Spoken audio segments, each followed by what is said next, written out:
Every day we encounter hundreds of symbols in corporate logos, music, the media we watch, and the products we consume. Some are harmless, but others subtly influence our behavior without us realizing it. Our brains process symbols faster than words. Our subconscious absorbs them, forming a language that can be exploited. Immersion in these symbols changes how we think and act. Hidden figures control these symbols, using influential people we trust to spread them. Politicians, actors, musicians, and other public figures use symbols to identify each other and prove loyalty to those in control. These symbols shape our opinions and behaviors, reinforcing a hidden agenda. It's all part of their grand plan, and so far, the plan is working.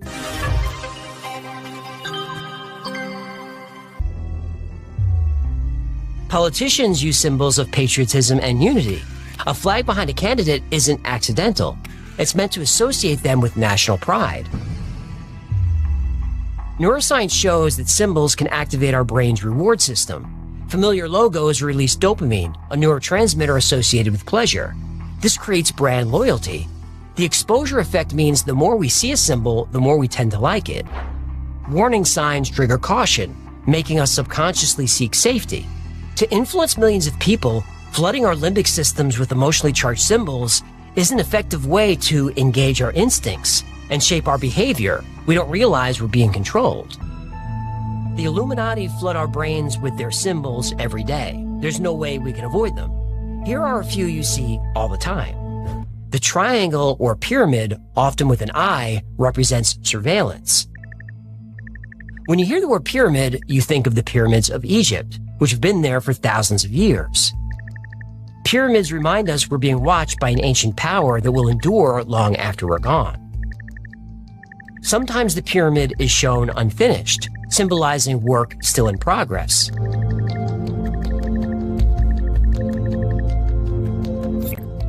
Next is the owl, a symbol of wisdom, but also a symbol of the night, representing secrecy and hidden knowledge.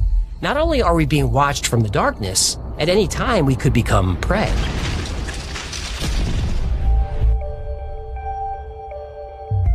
The owl is an important symbol at Bohemian Grove, a secluded retreat where some of the world's most powerful men gather every year. Members include just about every Republican president and other notable figures like Colin Powell and Dick Cheney. Democrats like Jerry Brown, JFK, Jimmy Carter, and Bill Clinton have been linked to the Grove. All camps and members 1930 to 1997. That is crazy.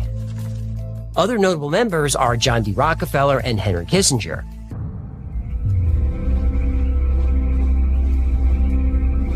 At the start of the Bohemian Grove retreat, a human effigy is burned to represent casting away worldly concerns.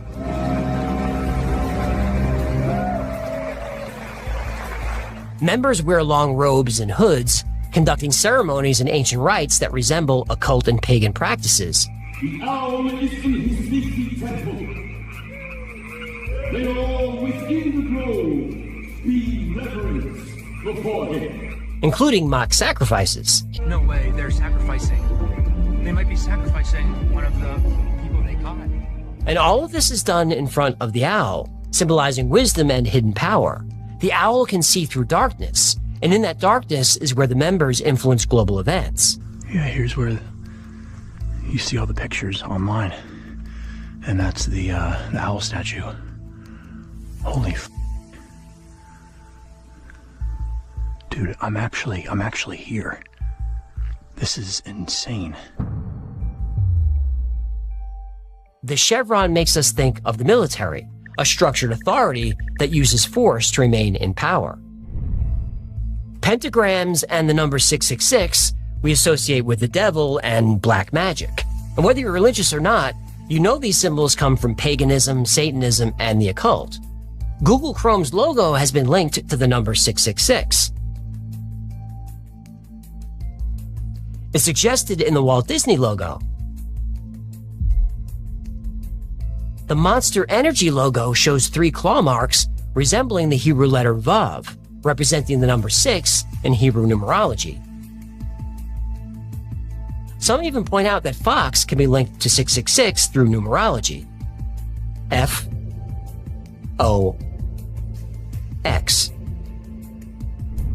Using symbols, the Illuminati have been slowly pushing humanity toward an ultimate goal. And to find out what it is, just open your wallet.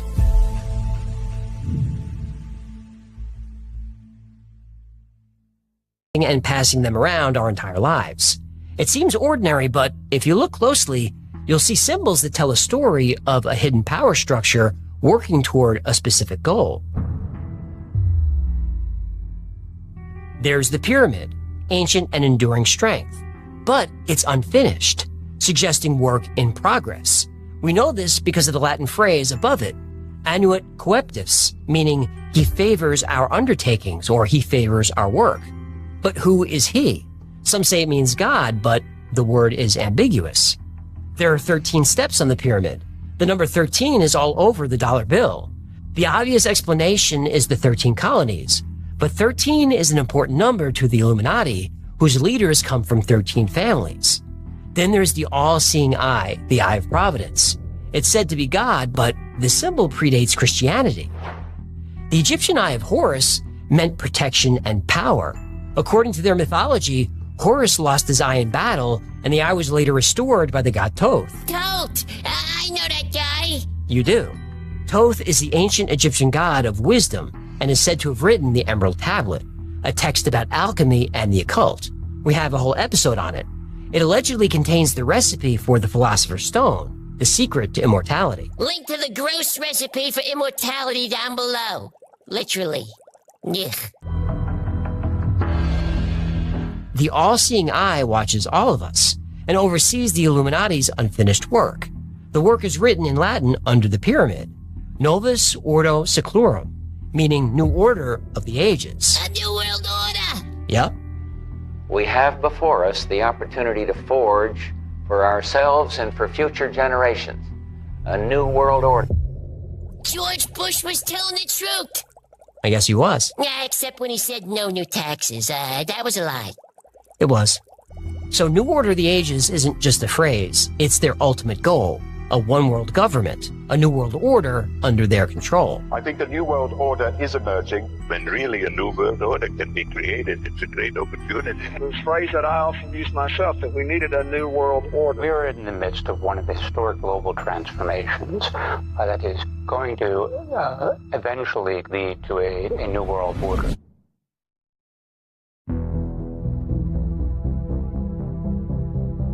Want another clue? Look closely at the upper right corner of the bill. Hidden near the number 1 is a tiny owl, the symbol of wisdom, secrecy, and surveillance, and the mascot of Bohemian Grove, where elites engage in occult-like practices.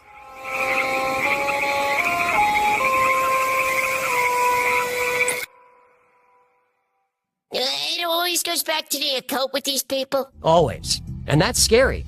These symbols are both obvious and invisible. For most, they blend into the background. But if you know where to look, they tell a story of secrecy and manipulation. But why reveal this? Because symbols have the power to shape thought and guide behavior. Every time you use a dollar bill, you engage with this hidden network of control. Every dollar spent brings them closer to completing the project they started 1,000 years ago. Oh, 1,000 years? How could that be? Who started this? Well, here's another hint. Whoa, what's this? The Baphomet is a figure with a goat's head and wings. It's both male and female. It represents the duality of light and darkness, good and evil, human and beast. And the gesture it's making is known as above, so below, symbolizing the connection between the spiritual and material worlds. As above, so below? That's also from the Emerald Tablet. Right! The Baphomet often appears with a pentagram, another symbol used in pagan and occult practices. So the Illuminati are flying goat men? Goat women? Goat, well, I don't want to misgender them. The Illuminati are flying the goat people? No. Oh. To find the origin of the Illuminati, we have to trace symbols back through history and find the connections. Take a look at this. What the hell am I looking at here? That's Starbucks' original logo. The Illuminati is Starbucks. Now it makes sense why a cup of coffee is $5. No, Starbucks is not the Illuminati, but their old logo provides another clue. Look what happens when we turn it upside down. Well, I'll be a monkey's uncle. That's a goat. It's a Baphomet. Now, originally, Starbucks said the design came from a 16th century Norse woodcut of a two-tailed mermaid. The problem is, there's no such thing as a 16th century Norse woodcut. That design was taken from the Dictionary of Symbols by J.E. Thurlow, a book containing many occult images. It was created just a few years after the first mention of the Baphomet in history. The year was 1307. That year marked the beginning of the Illuminati and the end of the Knights Templar.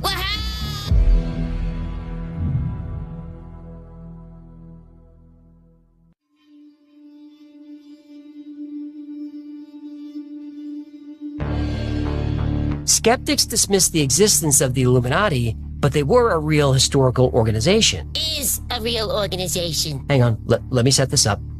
In the 12th century, a group of warrior monks pledged to keep Christians safe on the journey from Europe to Jerusalem. Knights Templar link down in your mama's cookie jar. And the Knights did keep the pilgrims safe. It was in their best interest. The pilgrims were also their customers. The Knights Templar innovated a revolutionary new financial system. Wealthy noblemen could deposit funds at any Templar commandery in Europe and withdraw them in Jerusalem using a letter of credit. This innovation made them very, very rich.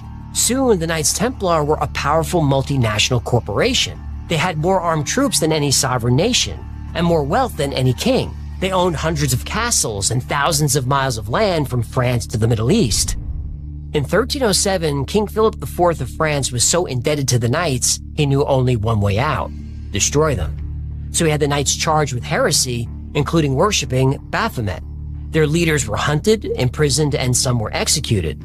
Their wealth and land were seized, and the order was officially disbanded. The Knights Templar split into groups across Europe. In Scotland, they found refuge under King Robert the Bruce, who was excommunicated by the church and welcomed the Templars. The Knights Templar helped the Scots defeat the English and then integrated with Scottish society. But they kept practicing their rituals in secret, this time under a different name. What names? Well, when Rosslyn Chapel in Scotland was being built in 1446, it required a lot of people with expertise working with brick and stone. You know who those people are? Ah, the Masons! Yep.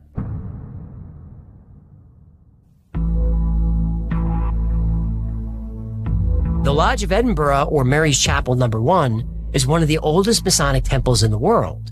It has official records going back to 1599, but the building has been in continuous use since the 12th century, maybe by the Knights, maybe by the Masons, maybe by both.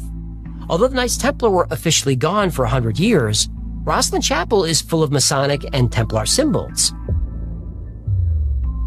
The cross patay, or the Templar cross, is everywhere. You'll find the pentagram as well as a hexagram, also known as the Seal of Solomon, and two poor soldiers on a horse. Remember, the Knights Templar were officially called the Poor Fellow Soldiers of Christ and the Temple of Solomon. For a Christian church, there's a lot of pagan and occult imagery. The chapel was commissioned by Sir William Sinclair. His tomb is there.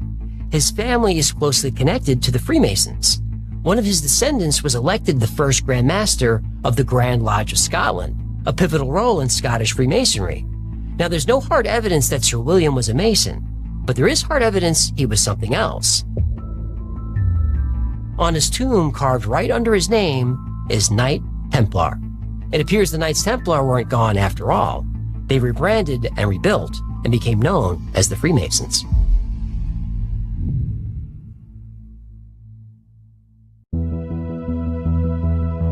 In the 1770s, Adam Weishaupt, a law professor in Bavaria, was fed up with the Catholic Church and monarchy controlling every aspect of life. This was a time in history called the Enlightenment, which focused on reason, equality, and the separation of church and state. Weishaupt created a secret society to disrupt the power structure. Another word for enlighten is illuminate. So in 1776, the Illuminati was formed. This clandestine group would infiltrate institutions and spread Enlightenment principles from within. The goal was to subtly influence the people in power. Weishaupt knew exactly where to find Illuminati recruits: the Freemasons. By the 18th century, the Freemasons influenced governments and shaped the most powerful institutions in Europe and America. But Weishaupt didn't think they were radical enough, so he joined the Masons and used psychological tactics to recruit Illuminati members. Because Weishaupt understood how to tap into people's desires for knowledge and influence, the Illuminati grew to almost 3,000 members. They were famous intellectuals, politicians, military leaders, and even nobility. Weishaupt's plan was working. The Illuminati was becoming powerful enough to change the course of history. But it's very difficult to keep a secret society secret. When the Bavarian government heard rumors of a secret group influencing policy, they launched an investigation. They found documents revealing the Illuminati's plan, including how they would destroy the church and the monarchy. In 1785, the order was banned. Members were banished or arrested. Weishaupt spent the rest of his life in exile. Now, was that the end of the Illuminati? Well, maybe not. About 20 years later, a few books were written about how the Illuminati were responsible for the French Revolution. George Washington believed the Illuminati were influencing America, but he wanted it known the Freemasons weren't involved. At least, he hoped they weren't. Remember, George Washington was a Freemason. It was not my intention to doubt that the doctrines of the Illuminati had not spread in the United States. The idea that I meant to convey was that I did not believe that the Freemasons had endeavored to propagate their diabolical tenets. With respect, etc., George Washington. In the spring of 1848, revolutions affected over 50 European countries at once. The ruling class was convinced that only the Illuminati could coordinate these events. In the 20th century, the Illuminati were attached to elite groups like Bohemian Grove, the Council on Foreign Relations, the Trilateral Commission, Club of Rome, and the World Economic Forum. And I've covered these groups before. I put all the links down there in your link shoot. They claim they're not Illuminati groups, but they share the same principles with the Illuminati. Destroy the church, the monarchy, the family, and the individual. Make everyone equal under one government, speaking one language, using one currency, all controlled by an elite few.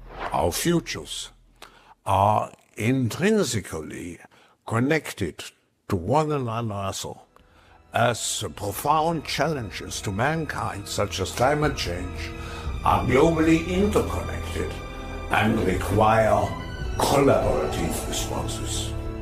We have to uphold our responsibility, which we have towards the next generation, and which we can only fulfill through collaboration on a national and on a global level. I wish you an impactful and successful meeting.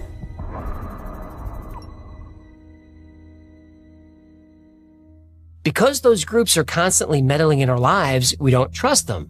And because we don't trust those groups, we resist them. But like it or not, celebrities can influence us. The Illuminati know this, so they've partnered with the film, TV, and music industries to recruit a secret yet public army. It's a very hard thing. It requires all of us and all of the people in the media and all of the people who actually feel a responsibility to do more than just the headlines. It requires all of us, all of us, all of us, all of us. Politicians, actors, artists, and other public figures are seen using hand signs associated with secret societies. Not only do these symbols influence us, they signal loyalty to the elite. Remember, almost all the Illuminati symbols and rituals involve the occult or Satan. And that makes me think of the stories of Tom Walker, Daniel Webster, Faust, and Robert Johnson. It's the same story. A man dreams of wealth, power, money, or fame. Then he meets a mysterious figure who promises all his heart's desire and more in exchange for his soul. In other words, the celebrities became famous by making a deal with the devil.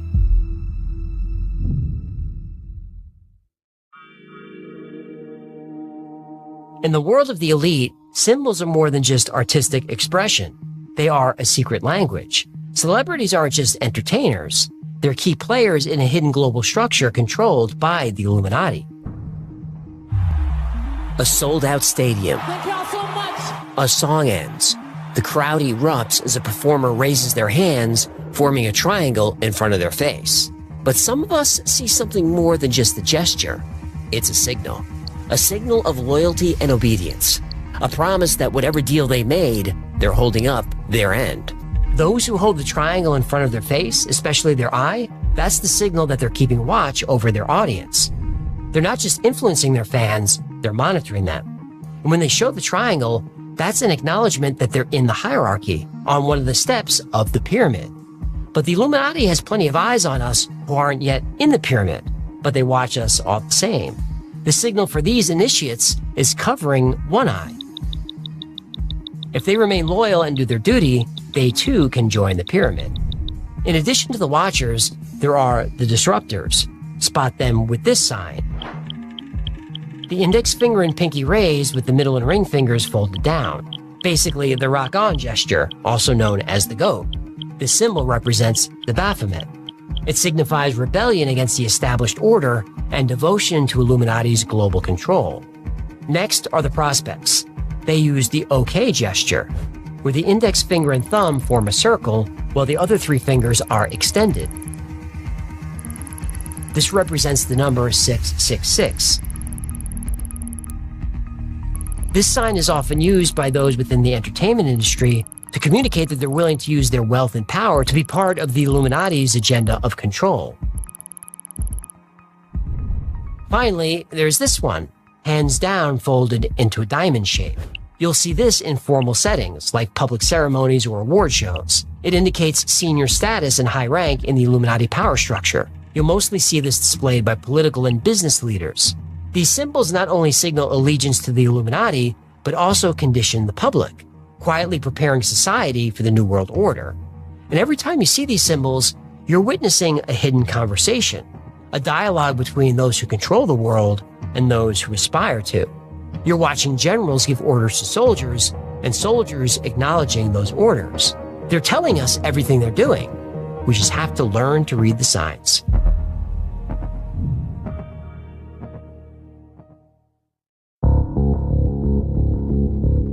Every day we're surrounded by symbols, on our money and advertisements, and flashed by celebrities on the red carpet. Are secret societies using these symbols to control us? Or is this all a coincidence? Well, let's start with the dollar bill. The pyramid and the all-seeing eye on the $1 bill is the reverse side of the Great Seal of the United States. And we know what the symbols mean because they wrote it down when they were designing it. The pyramid signifies strength and duration. The eye over it and the motto allude to the many signal interpositions of Providence in favor of the American cause. The date underneath is that of the Declaration of Independence, and the words under it signify the beginning of the new American era, which commences from that date. Charles Thomson was secretary to Congress. He took the ideas from 3 committees and created the final design. There could absolutely be a hidden meaning there, but it's probably not Masonic. Of all the men on the 3 committees, there was only one Freemason, Benjamin Franklin. He didn't suggest any Mason symbols. And even if he did, it didn't matter. All his ideas were rejected. Plus, the Great Seal wasn't on the dollar before 1935. Until then, the back just said 1. Then there's the hidden owl, often linked to Bohemian Grove and the secret gatherings of elites. Now, that's not debunked. It's still being debated. Some people think it looks more like a spider than an owl. Another explanation is that the design makes it harder to counterfeit the bill, but nobody really knows. And what about the hand gestures celebrities make, like forming a triangle or covering one eye? Now, I can't prove Justin Bieber isn't in the Illuminati, but I'm pretty sure he's not part of a group controlling the world. I heard that if you play Despacito backwards, it says, "Eat bugs, live in a pod." Yeah, I don't know about that. Despacito. I'll admit it's tempting to imagine what the world would be like if Kanye West was in charge. Yeah, him no. I believe that my calling is to be the leader of the free world. Okay, maybe not Kanye. But the truth is, these celebrities are making these signs because they think it's cool. And the ones that know about the Illuminati story are doing it just to be edgy. Because if I was in the Illuminati, I want a lot more colonels and soldiers and a lot less, well... Despacito. Right. The Freemasons and the Knights Templar are real organizations. I'm Timothy Hogan, Grand Master of the Knights Templar. And they have a lot of secrets, which only fuel speculation. Both groups do perform rituals and use symbols, that's true. But there's no obvious connection to them in what we'd call the present-day Illuminati. That's not to say a secret government doesn't exist. You know, I believe it does. I don't think it's necessarily a group of occultists or Satan worshippers. Yeah, they're still evil, though. Well, go watch our Project Bluebeam video. I make some allegations against globalist groups like the WEF, CFR, Club of Rome, and the Trilateral Commission. In that episode, I describe what they're trying to do. At least what I think they're trying to do. You decide for yourself if you think they're evil. Yeah, definitely evil. So I can't fully debunk all the claims about Illuminati symbolism, but I do think a lot of it is urban legend, coincidence, and our tendency to make connections that aren't there. I think there's a group called the Illuminati. There's a group of elites working together, the Illuminati.